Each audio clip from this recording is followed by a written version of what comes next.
A gente começa agora a entrevista exclusiva com o ministro do Turismo, Celso Sabino. Te agradeço pela entrevista, ministro, e já começo te perguntando. A preservação do meio ambiente, o desenvolvimento da economia sustentável é um tema transversal e eu gostaria de saber de que maneira o turismo pode contribuir nessa pauta. Olá a todos, obrigado também pela oportunidade. O turismo é visto hoje como a melhor forma de exploração econômica sustentável, que preserva o meio ambiente, produz riqueza e produz desenvolvimento para as populações que vivem no entorno e também dentro da floresta. O nosso desafio e a orientação do presidente Lula é fazer com que o ecoturismo sustentável sirva como uma mola de desenvolvimento dessa região, porque preservar o meio ambiente, enfrentar as mudanças climáticas que têm se mostrado de forma muito acentuada em todo o planeta, passa necessariamente pelo desenvolvimento das pessoas que vivem nessa região, dos povos originários, das comunidades ribeirinhas, do povo que vive na Amazônia brasileira. Somos quase 30 milhões de brasileiros que vivem dentro da Amazônia. O desenvolvimento dessas pessoas necessariamente passa a ser discutido aqui nos Diálogos da Amazônia, no Fórum da Amazônia, e será discutido muito na COP30 que vai acontecer aqui. A gente está aqui nesse cenário improvisado porque nós estamos na Cúpula da Amazônia, que está acontecendo em Belém, capital do Pará, e o senhor é aqui do estado do Pará, então tem propriedade para dizer um pouco do diagnóstico e o que pode ser, o que deve ser feito em termos concretos para ajudar no turismo aqui da região. Bom, a gente tem aqui inúmeros desafios. O primeiro deles é apresentar uma proposta para o mundo, discutindo com os líderes globais e autoridades das mudanças, sobre as mudanças climáticas, alternativas para que o mundo freie esse aquecimento que vem sofrendo nos últimos anos e possa preservar o meio ambiente. Não só preservar o meio ambiente, mas ter um olhar diferenciado aqui para a Amazônia. Além disso, preparar aqui a infraestrutura da região para receber diplomatas, reis, presidentes do mundo todo que vão vir para cá em 2025. E as propostas do governo vão na linha de diminuir o preço das passagens, de oferecer estadias e condições de que os turistas nacionais possam conhecer melhor o Brasil, visitar todas as regiões do Brasil. Aqui na Amazônia, emblematicamente, até porque estamos hoje aqui na Cúpula da Amazônia, é onde estão as atenções, as lentes e o foco do mundo todo. Nós temos aqui políticas direcionadas ao ecoturismo sustentável, ao turismo de base comunitária, que é uma forma de turismo muito importante para cá, para essa região. E pretendemos também lançar um programa voltado ao volunturismo, que é um turismo relacionado a profissionais que vão aos lugares, visitam os lugares, fazem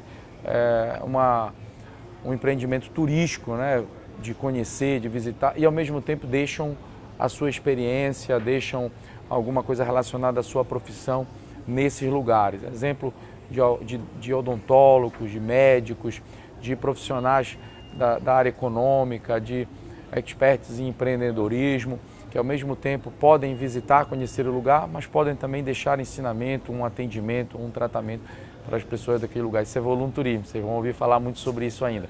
Além disso, nós temos no Ministério do Turismo um programa chamado Fungetura, um fundo direcionado ao financiamento de iniciativas privadas, especialmente para micro e pequenas empresas do setor, de bares, restaurantes, pousadas, hotéis, para que possam ampliar, reformar, estruturar os seus negócios, e nós vamos dar um foco especial aqui para essa região.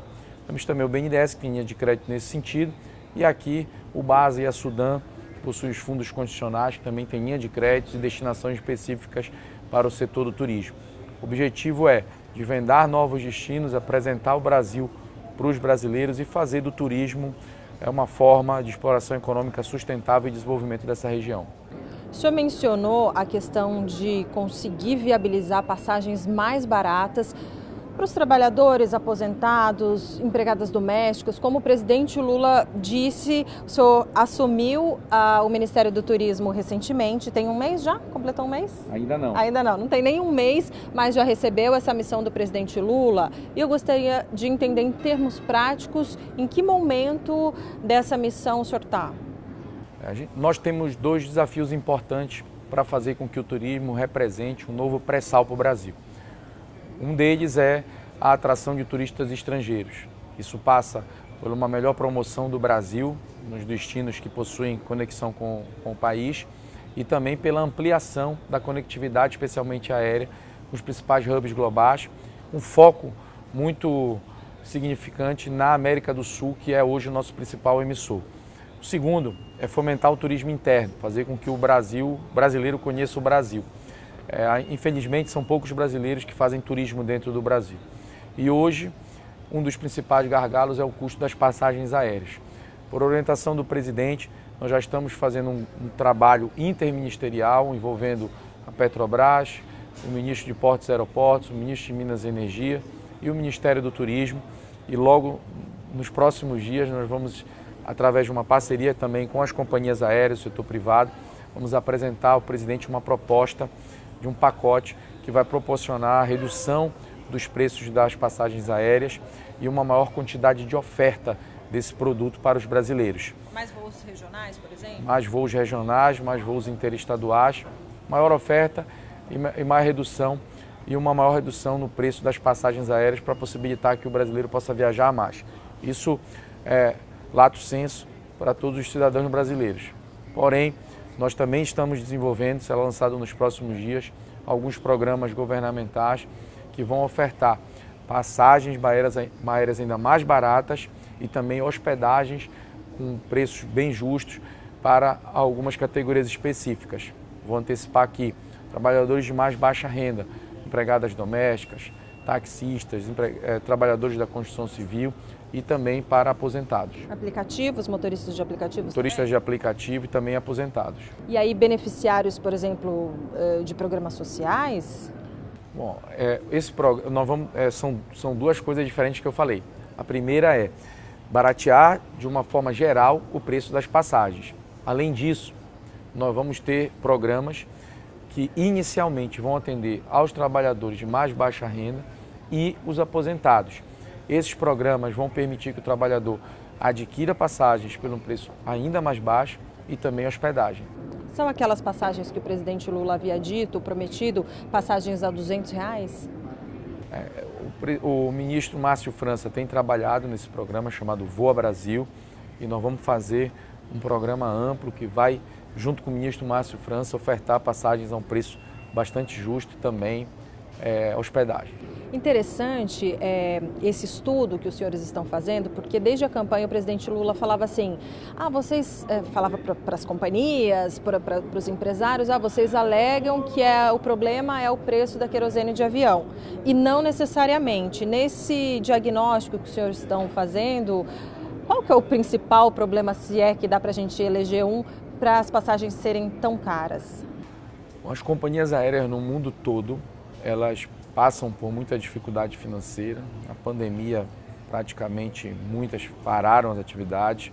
E ainda antes da pandemia e nos tempos atuais, pós-pandemia, as companhias ao redor do mundo trabalham, muitas delas no vermelho, com muitas ações judiciais, preço do combustível, dificuldade de ampliação de frota. E no mundo todo existe forte subsídio para esse setor. Em alguns países as companhias aéreas pertencem inclusive aos governos. Então nós não vamos aqui falar em aumentar subsídio ou estatização de companhias aéreas. Porém, nós estamos conversando com os executivos dessas empresas, esse grupo interministerial, e logo, logo nós vamos anunciar esse pacote. Ministro, dá um spoiler. Vocês vão saber já já. Bom, e gostaria de saber agora, o senhor foi elogiado recentemente porque em menos de um mês de trabalho o senhor conseguiu viabilizar a liberação de emendas de parlamentares para a área do turismo. Qual que foi a prioridade que eles deram nesse tipo de emenda? O senhor tem um perfil? Bom, os parlamentares, tanto deputados quanto senadores, que foram eleitos pelo povo nos seus estados, em todos os estados do Brasil, há cidades com atrativos turísticos. E o desenvolvimento do turismo movimenta a economia, gera emprego, produz renda. E há interesse de muitos parlamentares em investir em infraestrutura turística. Reforma de cais, acesso a praias, rodovias, acesso a atrativos turísticos. Os senadores e deputados têm colocado emenda no Ministério do Turismo e nós estamos atuando para que essas emendas sejam executadas de forma célere, respeitando toda a legislação, claro, os órgãos de controle. E essa também é a função do ministro, desenvolver a infraestrutura turística. Então, se nós conseguirmos trazer emendas parlamentares, facilita o nosso trabalho. Sem dúvida. E para encerrar, ministro, eu gostaria que o senhor fizesse uma avaliação do seu partido, União Brasil, com a sua indicação, né? A gente tinha uma outra ministra, Daniela Carneiro, que é do União Brasil, mas que já não representava mais a bancada no Congresso Nacional do União Brasil, então o senhor foi escolhido. E o presidente Lula, que tem larga experiência política, vê isso com muita naturalidade, que é natural que o partido que ajuda na governabilidade participe, né? Ou seja, que contribui com o voto, participe também do governo. Gostaria que a senhora explicasse para a gente em que momento a União Brasil está, se está satisfeito, se agora que voltamos, né, do recesso parlamentar, se vai votar com o governo, qual é a sua expectativa? Porque afinal de contas o senhor também é deputado, tem essa verve política.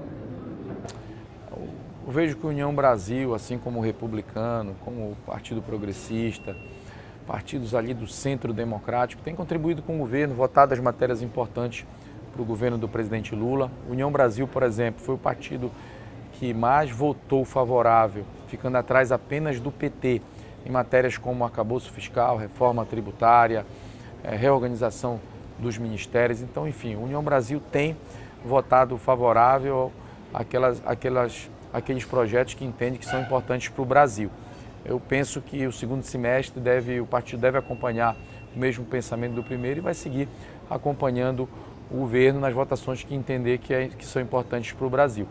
No mundo todo, a participação de segmentos de partidos políticos no governo acontece. Se você for na democracia que existe na Inglaterra, em Israel, na Alemanha, na Bélgica, você percebe que até para a formação, muitas vezes, de maioria ou eleição do primeiro-ministro, há composições políticas e essas composições políticas passam pela participação desses partidos na administração pública. Às vezes, na Inglaterra, dado o partido, é permitido que indique o ministro do Trabalho, ou o ministro da Saúde, ou o ministro da Educação, para fins de direcionar aquelas políticas em relação ao entendimento que o partido tem. Isso é feito de forma natural no mundo todo. Eu sou auditor fiscal, tenho doutorado em Ciências Jurídicas e Sociais e os parlamentares da União Brasil me escolheram para representar o partido nessa conjuntura com o governo, nessa participação com o governo. Isso no mundo todo funciona dessa forma, numa empresa, num órgão qualquer. Quando você chama as pessoas para participarem das decisões, para elaborarem os textos normativos, para participar do debate, a tendência é que essas pessoas que participaram desse processo, no fim do processo, sejam favoráveis à aprovação do projeto. Tá certo, muito obrigada pela entrevista, ministro Celso Sabino.